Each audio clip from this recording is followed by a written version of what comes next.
Seja convosco. Proclamação do Evangelho de Jesus Cristo, segundo Marcos. Glória a vós, Senhor.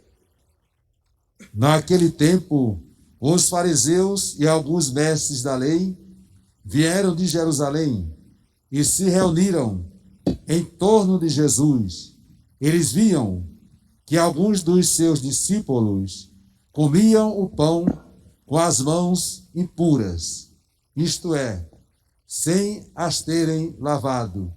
Com efeito, os fariseus e todos os judeus só comem depois de lavar bem as mãos, seguindo a tradição recebida dos antigos. Ao voltar da praça, eles não comem sem tomar banho e seguem muitos outros costumes que receberam por tradição. A maneira certa de lavar os copos, jarras e vasilhas de cobre. Os fariseus e os mestres da lei perguntaram então a Jesus: por que os teus discípulos não seguem a tradição dos antigos, mas comem o pão sem lavar as mãos? Jesus respondeu: bem profetizou Isaías a vosso respeito, hipócritas. Como está escrito: este povo me honra com os lábios, mas seu coração está longe de mim. De nada adianta o culto que me prestam, pois as doutrinas que ensinam são preceitos humanos. Vós abandonais o mandamento de Deus para seguir a tradição dos homens. E dizia-lhes: vós sabeis muito bem como anular o mandamento de Deus, a fim de guardar as vossas tradições. Com efeito, Moisés ordenou: honra teu pai e tua mãe, e ainda quem amaldiçoa o pai ou a mãe deve morrer. Mas vós ensinais que é lícito alguém dizer a seu pai e a sua mãe: o sustento que vós poderíeis receber de mim é corbã, isto é, consagrado a Deus. E essa pessoa fica dispensada de ajudar seu pai ou sua mãe. Assim vós esvaziais a palavra de Deus com a tradição que vós transmiteis, e vós fazeis muitas outras coisas como estas. Palavra da salvação. Glória a vós, Senhor.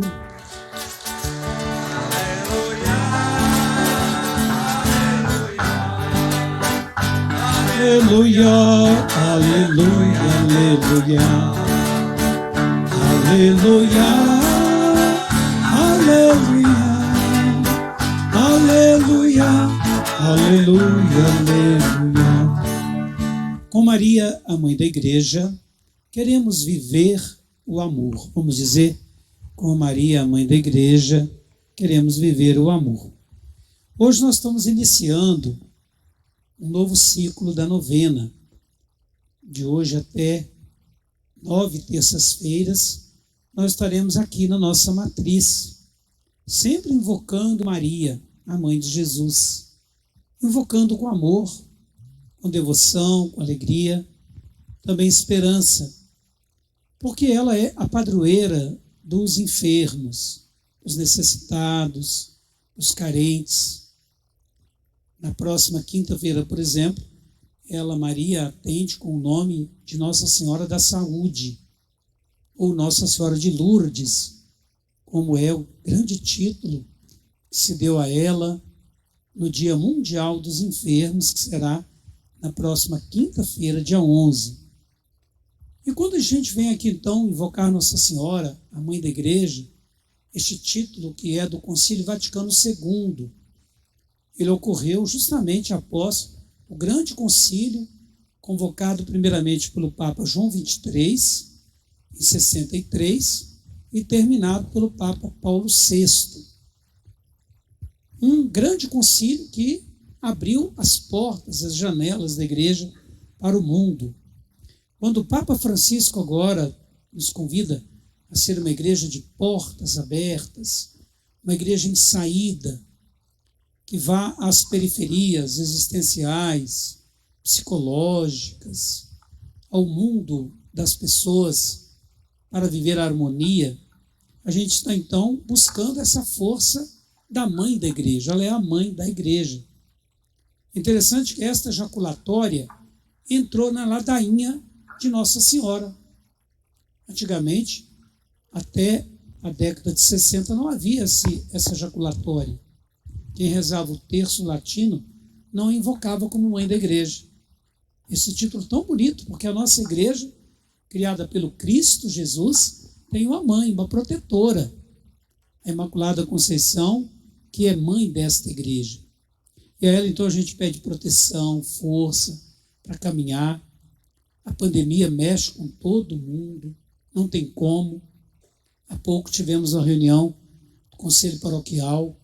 A pandemia mexe no lado físico, na doença, os problemas que a pessoa está enfrentando. A pandemia também mexe psicologicamente, porque é a cabeça, o ser humano. Nós não somos distantes da realidade. Então, é preciso também se cuidar, tanto para quem está sendo cuidado, quanto para quem está cuidando. A pessoa tem que buscar essa força espiritual para a sua cabeça não ficar complicada. De repente a pessoa ela tem aquela espécie de doença psicológica do vírus. Então ela fica desanimada, sente frio onde não tem, sente problemas, desestrutura interior, psíquica. Então nessa hora também preciso buscar a força da mãe. Porque qual colo melhor que o de mãe? Existe? Não existe. Então Nossa Senhora é a mãe que nos acalma, que nos acalenta, que nos sustenta. Você pode perceber, quando você está com um problema, você invoca a mãe, ainda que ela esteja na eternidade, você pede a proteção e a mãe lhe dá uma palavrinha, um olhar, você fica tranquilo de novo. E essa mãe é Nossa Senhora. Retornando agora ao texto bíblico, primeiro, do livro do Gênesis, primeiro capítulo do primeiro livro da Bíblia. Este texto foi escrito lá na Babilônia, quando o povo estava escravo, mas estava recordando a criação divina. Papa Francisco, ele tem uma expressão muito bonita para falar da natureza, dos bens criados. Ele chama isso de criação divina.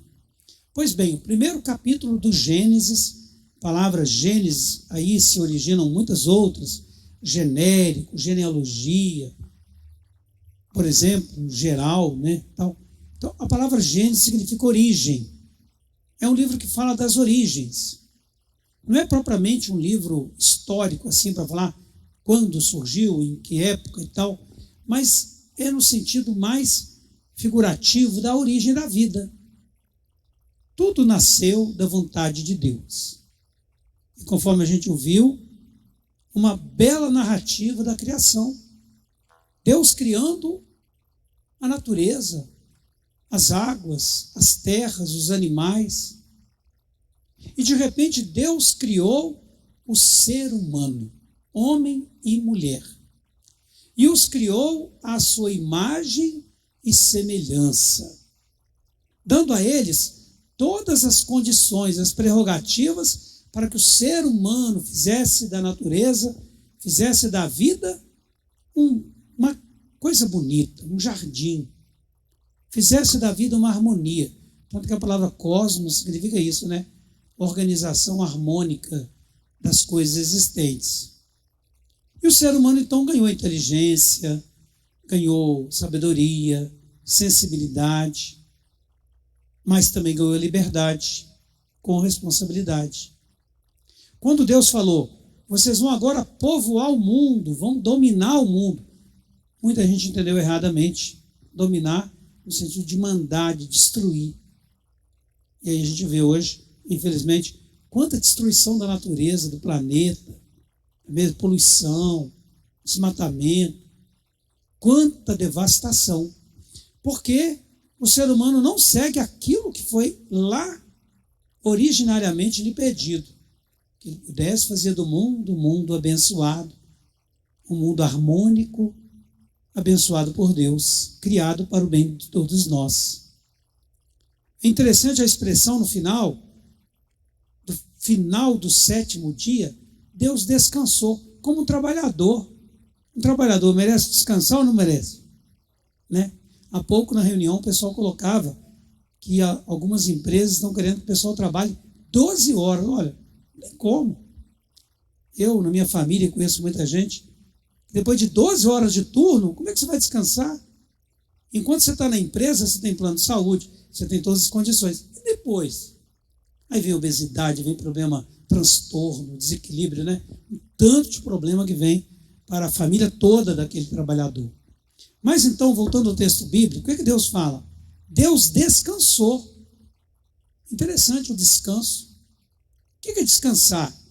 É encontrar a paz, é tranquilizar a alma, é ficar feliz pela obra que você fez. Isso é bonito. Tanto é que no 7º dia, quando a pessoa morre, a gente tem uma expressão até meio que contraditória, mas dá para entender biblicamente. Quando a gente fala assim, descansou em paz. O padre fala assim, que as almas dos fiéis defuntos descansem em paz. Não é descanso no sentido parasita, de comodismo, de acomodamento, de certa assim, letargia, não. É descanso no sentido de ter vivido aquela vida e agora a pessoa está junto de Deus. Ora, qual o melhor lugar de descansar que não seja Deus? Que não seja a oração? É nesse sentido, né? Positivo da palavra descanso. A gente está aqui lembrando de várias pessoas que morreram, que eles tenham este descanso, quer dizer, essa paz interior, essa alegria junto de Deus. No texto do Evangelho, Jesus é abordado de novo pelos fariseus, que tinham grande conhecimento das leis, das regras, mas muitas vezes impunham essas regras e as aplicavam apenas por tradição, apenas do ponto de vista da aparência, da regra em si, da lei, mas não olhavam a essência da lei, que era o amor. E aí eles criticaram Jesus, porque os discípulos dele não tinham lavado as mãos, estavam com fome, e chamaram a atenção porque não tinham lavado as mãos conforme a tradição. Todo mundo sabe que, claro, você vai lavar, vai almoçar, tem que tomar banho, mesmo com frio tem que tomar banho, não tem? Tem que tomar banho, tem que lavar a mão. São atos de higiene, ainda mais agora, nessa época aí de vírus, né? Tem que lavar mesmo, tal, higienizar-se, isso aí é normal.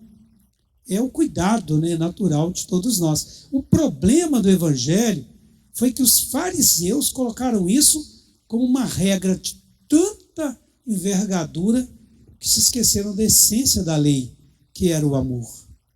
Que era não apenas a aparência da lei, mas era a interiorização da lei, que era a vida. Eu já contei aqui uma vez, eu me lembro quando era menino lá no Seminário Mariana, no Seminário Menor, que atualmente é o Instituto de Filosofia, da UFOP, havia um lavabo. E nesse lavabo tinha uma frase latina assim, non manus sed cor. E a gente passava por esse lavabo antes de entrar na capela ou antes de confessar e participar da missa. O que significa isso? Não, antes de lavar a mão, lave seu coração. Interessante, né? Quer dizer, antes da purificação da mão, a gente tem que purificar o coração. Então, irmãos e irmãs, hoje, que a gente possa sentir essa presença de Deus, que chama, que abençoa, que liberta, né? Claro, todo mundo se cuidando da melhor maneira, mas antes de tudo, encontrar na palavra de Deus a essência do amor, da liberdade, da corresponsabilidade do cuidado e saber que a nossa mãe, a mãe da igreja, está aqui sempre nos acolhendo, nos protegendo para viver o amor ao Cristo Jesus, para viver a lei da liberdade no sentido da responsabilidade também.